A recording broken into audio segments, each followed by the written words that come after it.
नमस्कार। Welcome to my channel. कैसे हो आप सब? तो आज की हमारी जो कहानी है, उस कहानी का नाम है लालच बुरी वाला। तो चलो शुरू करते हैं। एक बार शहर में एक बहुत लालची आदमी रहता था। उस आदमी ने सुन रखा था कि साधु संतों की सेवा करने से बहुत ज़्यादा धन की प्राप्ति होती है। एक बार शहर में एक बहुत ही चमत्कारी संत आए हुए थे। उसने उस संत की काफ़ी सेवा करी। संत ने खुश होकर उस आदमी को 4 दिए दिए और संत ने उसको बताया कि तुम पहला दिया जलाना और पूरब दिशा की ओर चल पड़ना। जहाँ पर भी ये दिया बंद हो जाएगा वहाँ पर उस जमीन को खोदना, तो तुम्हें धन प्राप्त होगा। अगर फिर भी तुम्हारा धन से मन ना भरे तो दूसरा दिया जलाना और पश्चिम की ओर जाना। वहाँ पर भी जहाँ पर दिया बुझ जाए उस जमीन को खोदना। तीसरा दिया जलाना, दक्षिण की ओर जाना और वहाँ पर जहाँ पर दिया बुझ जाए तो उस जमीन को खोदना। वहाँ पर भी तुम्हें धन प्राप्त होगा। लेकिन हाँ, ये जो फोर्थ वाला चौथा दिया है, इसको तुमने ना जलाना है और ना ही उत्तर दिशा की ओर इसको लेके जाना है। ये बिल्कुल याद रखना। वो आदमी बहुत लालची था।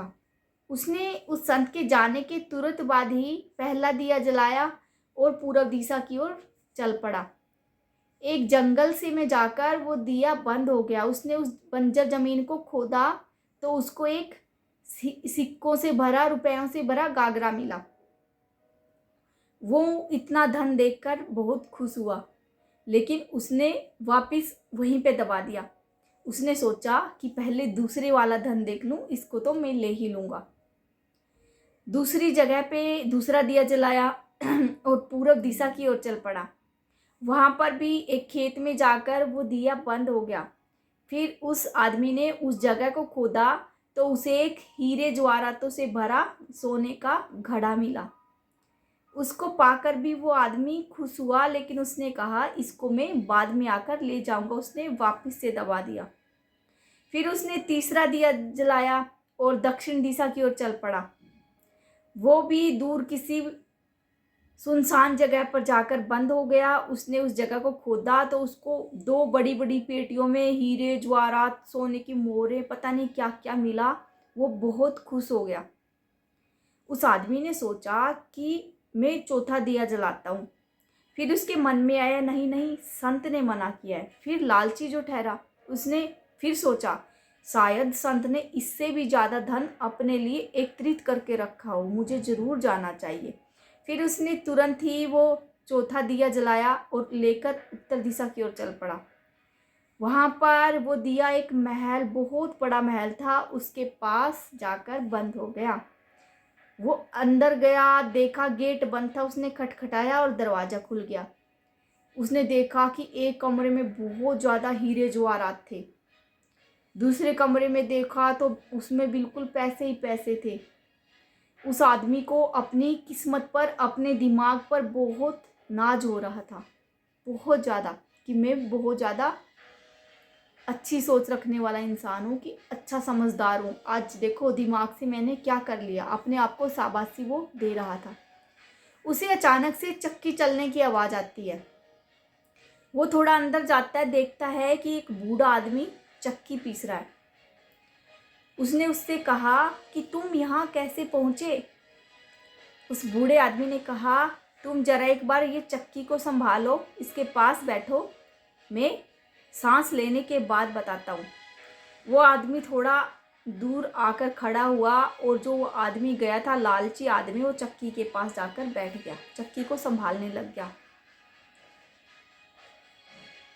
तो वो आदमी, जो बूढ़ा आदमी था, ज़ोर ज़ोर से हंसने लगा। पहले आदमी ने कहा तुम क्यों हंस रहे हो? उसने कहा कि मैं भी तुम्हारी तरह लालच में अंधा होकर यहाँ पर आया था। जब तक आप इस चक्की को चलाते रहोगे तब तक ये महल खड़ा है। जैसे ही चक्की बंद हो गई तो ये महल तेरे ऊपर ही गिर जाएगा। तो ये सुनकर वो आदमी बहुत घबरा गया। तो उस आदमी ने कहा कि मैं भी लालच में ऐसे ही आया था और चक्की चलाते चलाते मैंने पूरा जीवन बिता दिया। अब मैं देखो कितना बूढ़ा हो गया हूँ। तो उस आदमी ने कहा कि मैं बाहर कैसे निकलूँगा अब यहाँ से। बूढ़े आदमी ने कहा कि जब हमारे जैसा कोई लालची आदमी यहाँ पर नहीं आ जाता तब तक तुम मेरी तरह इसको चलाते रहोगे। फिर उस आदमी ने कहा कि तुम बाहर जाकर क्या कहोगे लोगों से, अब क्या करोगे।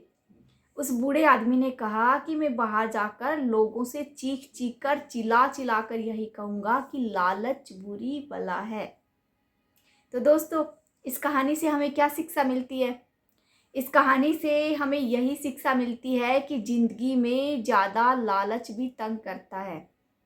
हमें थोड़ी बहुत अपने जीवन को सर्वाइव करने के लिए लालच करना चाहिए कि हाँ, हम इतने पैसे जोड़ कर रखें कि हमारा ज़िंदगी आराम से कट जाए, बुढ़ापा आराम से कट जाए। लेकिन हद से ज़्यादा लालच इंसान को मुसीबत में डाल देता है। इसलिए कभी भी इतना लालच ना करें कि आप किसी परेशानी में पड़ जाए, कि किसी कठिनाई में पड़ जाए। आई होप आपको ये कहानी ज़रूर पसंद आ गई होगी। इसी के साथ मैं आपसे विदा लेती हूँ। कल फिर मिलेंगे एक नई कहानी के साथ। तब तक के लिए धन्यवाद। आपका दिन शुभ हो।